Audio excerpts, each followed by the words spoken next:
Thank you, everybody. Each time I caught even a glimpse of the sessions, I could see how amazing you are and how amazing the discussions were. I've been mostly out and running in and out because one thing that I do believe in our world is Zoom. So I've been Zooming morning till night pretty much every day from wherever I am, because I think we should use our connectivity to help keep us oriented. So the first thing I want to say is I hope that this group can actually, in an organized way, meet regularly, maybe every 8 weeks or so online. I'd like to join because there's a lot to discuss, and I think it would empower everybody if it's done well. You don't have to join every time, but there could be a practical agenda, and you could put issues on the agenda, and I think we could actually get something quite good out of that. It's not a substitute for being here by any means, but it is better than waiting a year before we see each other or not having the connections. The topics that we're dealing with are inherently complicated. So no one person understands everything about any of these issues, especially in their interconnection. And so one of the main points about connectivity is to bring in somebody who can help illuminate some facet of the issues for everybody else. And that's also, really made possible by Zoom. We don't have to be on planes. We don't have to make complicated meeting times. We can just get together and hear from a climate expert, or hear from a finance expert, or hear from somebody at the UN, or hear from some other person that we request, and use that as a way to empower everything that you're doing. Let me spend just a few minutes talking about the situation in the world right now, because the last couple of days have been dramatic. Now, there is no guarantee that we avoid catastrophe, because the world's not well led, and the world is in a very unstable situation because of all the things that we've been discussing. Of course, the climate crisis, all of the upheavals in the world economy, even aside from the interventions of leaders choosing wrong things. Just the technological upheavals are astounding, and you know that better than I. So this is something quite dramatic. But another thing that's very dramatic is the geopolitical changes that are underway. They are remarkable. They're very dangerous, but on the whole, not bad, actually. What's happening is that a familiar world, led so-called by the United States and Europe, is no longer led by the United States and Europe. It was presumptuous to be led by the United States and Europe to begin with. It's actually the end of a very long cycle that dates back to 1492 and onward, because it started with a voyage that was a little bit, went awry and changed the world fundamentally. And they say that, how do you know that Christopher Columbus was an economist, by the way? He didn't know where he was going. He didn't know where he was when he got there, and it was all on a government grant. So this is par for the course. But the world became a European-led world with a lot of cruelty and a lot of inequality and a lot of domination, and with a lot of remarkable technological development that came along with it, but that was utilized as a form of power and oppression as well. And the United States dominated the world for about a half a century after 1945. Now we're in a very different world, and the voices of other parts of the world are really important and growing, and that means that in the media and in the political life in the Western world, there's a lot more anxiety actually than there is in China, for example, or in India, where it's not pessimistic. It's not feeling that the world's falling apart. It's feeling that the world is changing in the right direction, actually. And I would say if you look at opinion surveys in Africa, there's a tremendous amount of optimism, actually. Africa is the most optimistic single continent in the world if you look at opinion surveys. So the world's changing, and it leads to a lot of anxiety, and the anxiety is highest in the United States because nobody likes to be pushed off the perch. But the fact of the matter is the world's becoming a lot more interesting, diverse, interconnected. You're a very diverse group, but not quite diverse enough. Are there any Chinese faces here? No. We have somebody from Hong Kong. Okay, good. Hong Kong, we were just there. It's wonderful. And India? Yes. Great, okay. So between the two, you're 40% of the world population, but not exactly 40% of this room. So it's just to say, we don't have to have complete demographic equality, but you're a very diverse group, which is extremely important, very important. And the world's even more diverse, if I could put it that way, so we need to strive for that. And viewed in that perspective, my own view is, I'll say a grim statement and then an optimistic statement. If we don't blow things up, which is possible, then things are going to be okay. And by that I mean the world that is taking shape will be more equal, more open, actually benefiting from a lot of the breakthroughs in technology. The real worry I have is just disaster in the short term, because my country is the worst led that it's ever been, and our political system has collapsed. So we have one-person rule, which is not exactly the way to run a society of 335 million people and $30 trillion of output, but that's what we have for the moment. But if we can avoid the catastrophes, we actually, not just rhetorically and not just optimistically, we really have a lot of solutions in this world for food production, for sustainable energy, for better education and healthcare systems, for all sorts of things that are completely wonderful. They're getting discovered, they're getting developed, you're pioneering many of them. They're not getting undertaken at the scale that they need and the pace that they need by any means, but they could be, because there's no fundamental shortfall of resources or know-how. We're not running out of particular minerals so that we can't do this. We're not running out of land so that we're in a struggle for who eats and who doesn't eat. We're not running out of energy, because solar radiation is about 5,000 times our power usage on the planet. So if we deploy solar power, which is now cheaper than any other kind of power, we're not in an energy shortage as well. We're not in a know-how shortage, but we are in a fairness shortage. We're in a niceness shortage.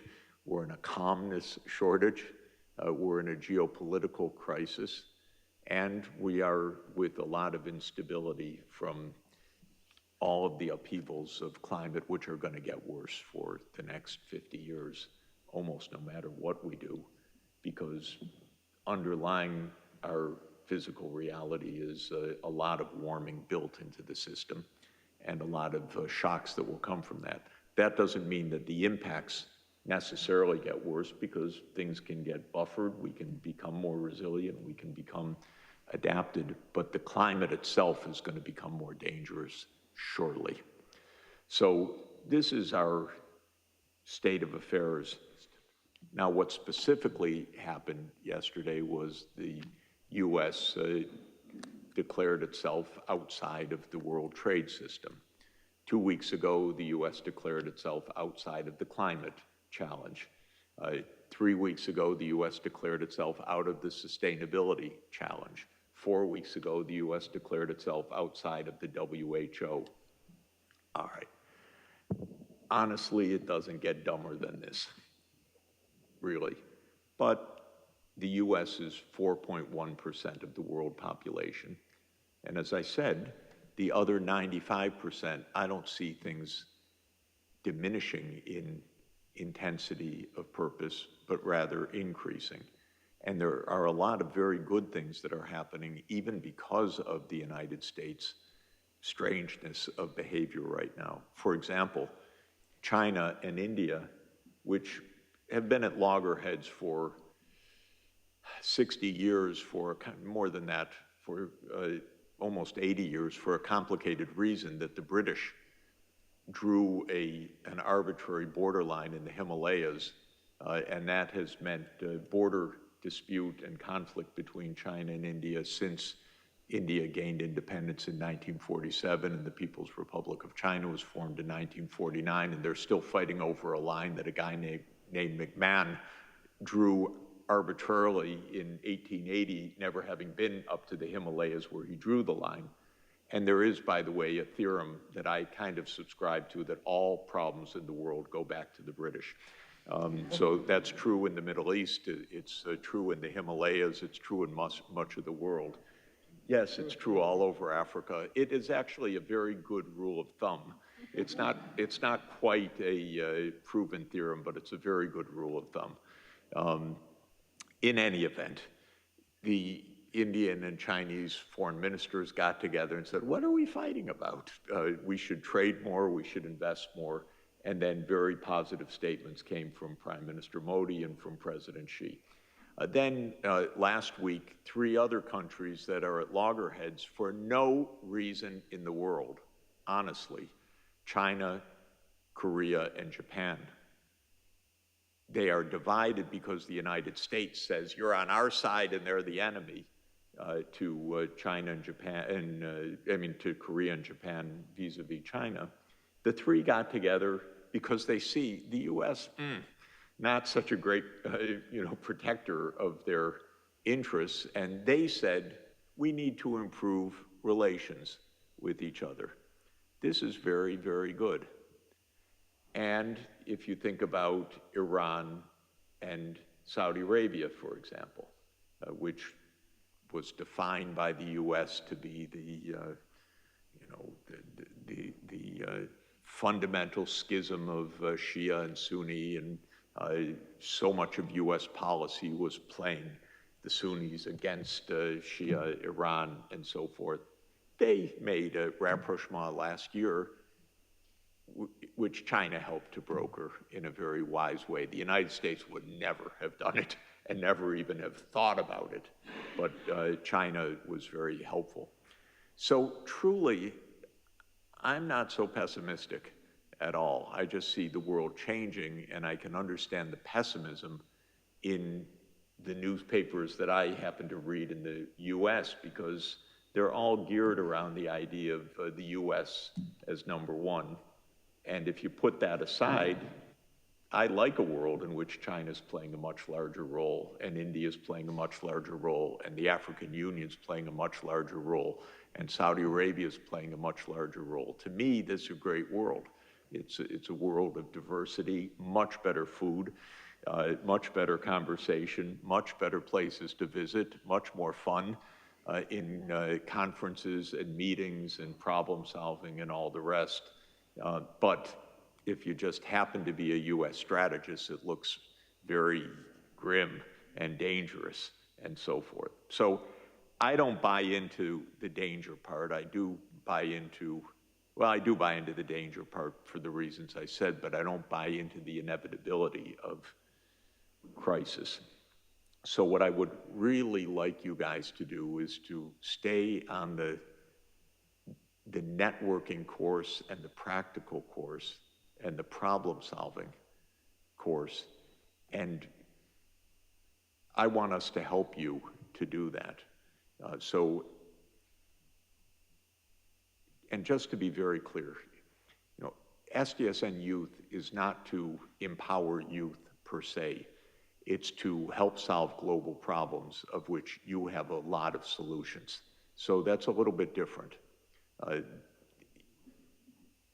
We have a little more access than you do to some places, being older and gray hair, but you know how to fix our phones and computers a lot better than we do, and what's going on with the latest apps and how to use them and so forth. And that's actually unique knowledge in our world right now.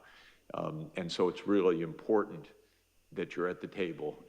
It's true, you should be at the table for two reasons. One, to protect the interests of your generation against 78-year-old US presidents that don't know how to think ahead. So that's true, but I don't think that's the main reason you should be at the table. The main reason you should be at the table is you can help move this agenda forward in a very significant way. So I had good experience when I was young,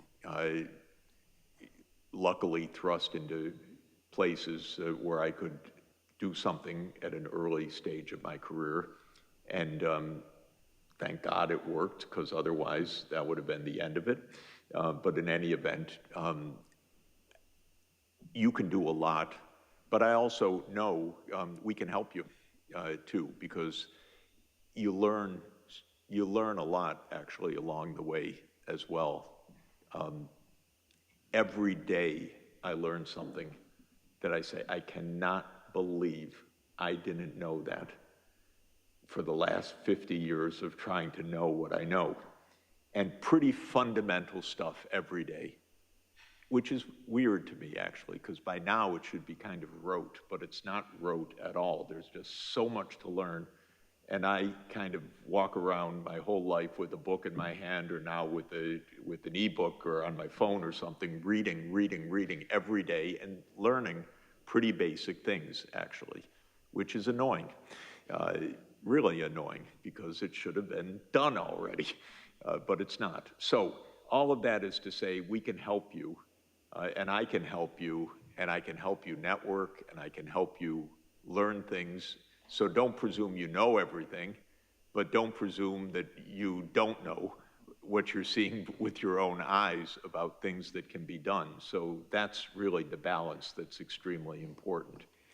Now, what's going to happen after 2030? Let me say a few words about that, because you're going to play a big role in that.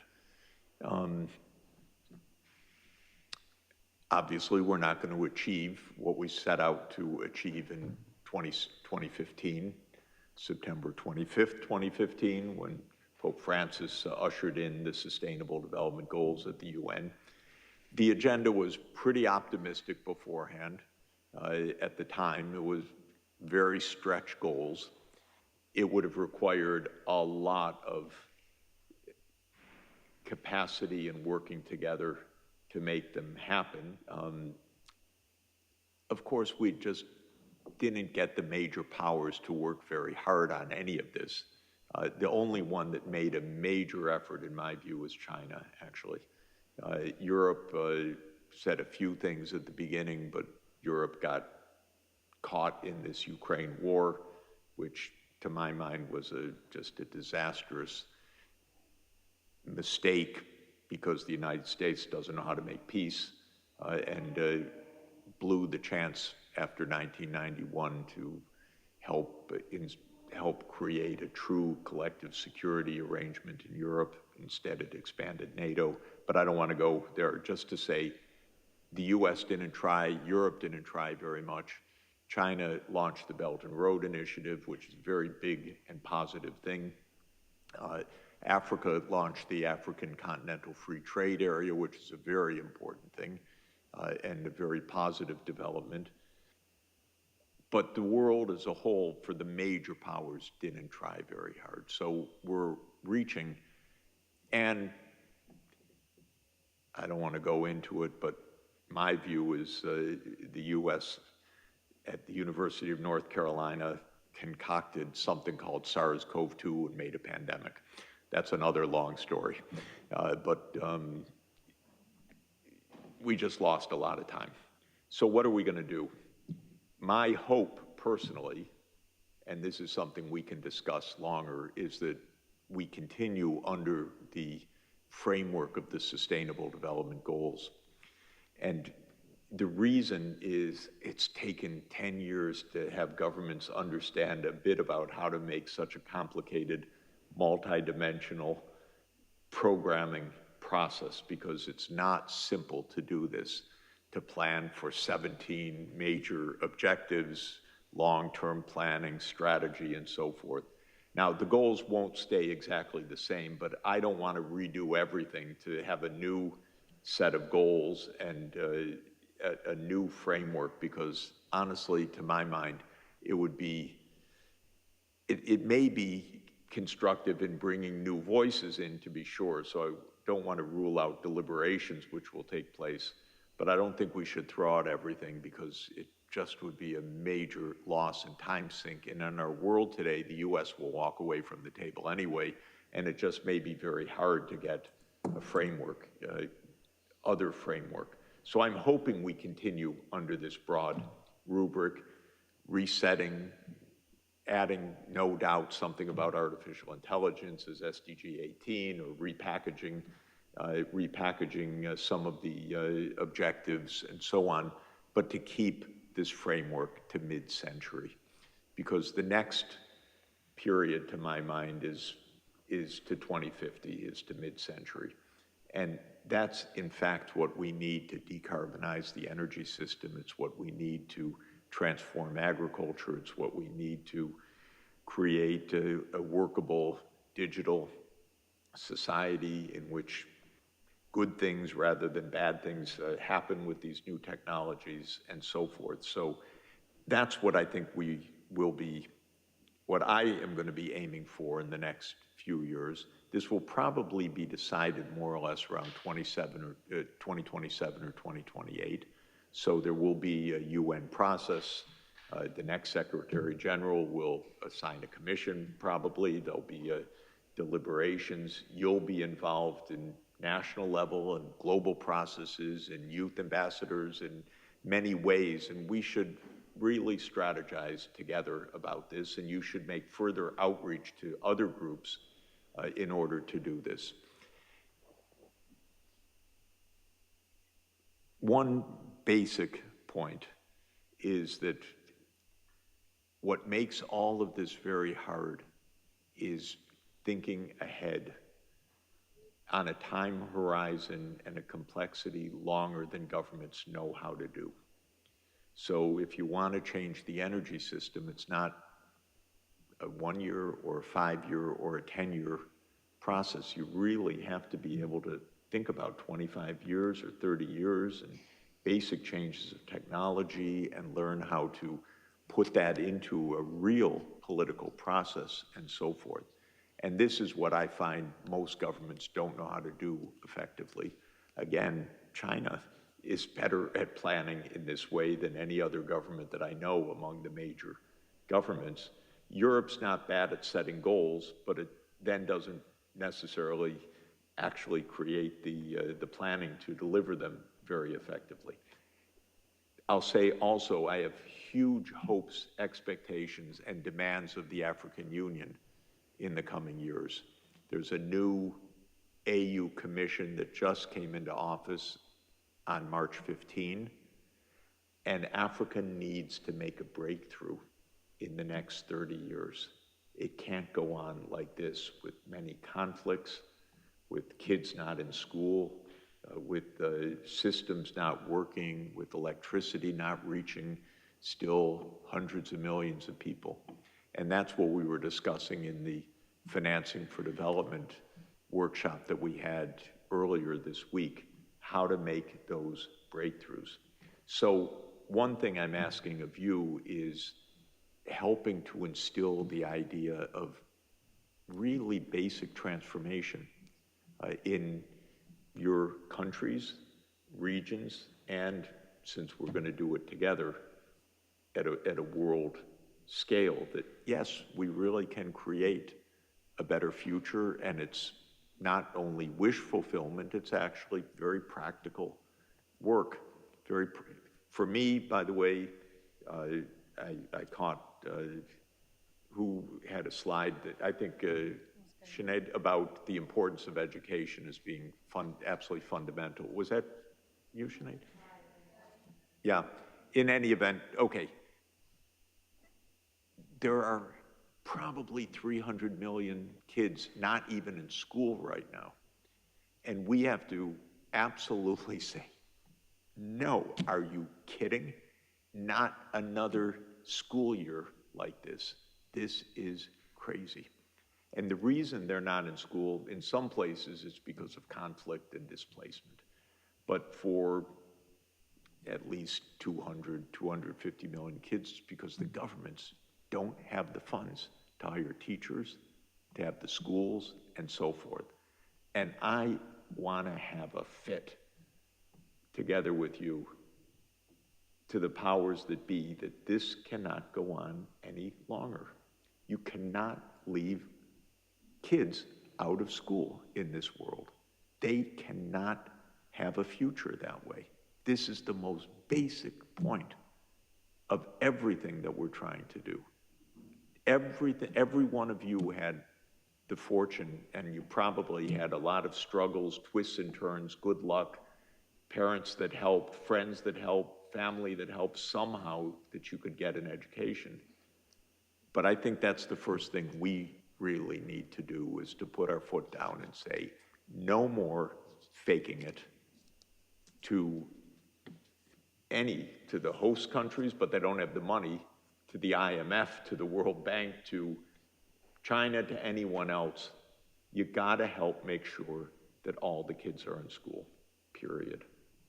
And then there are all the other issues that we're dealing with. I won't belabor the point any longer because I know the time is short. But you guys are really important in this process.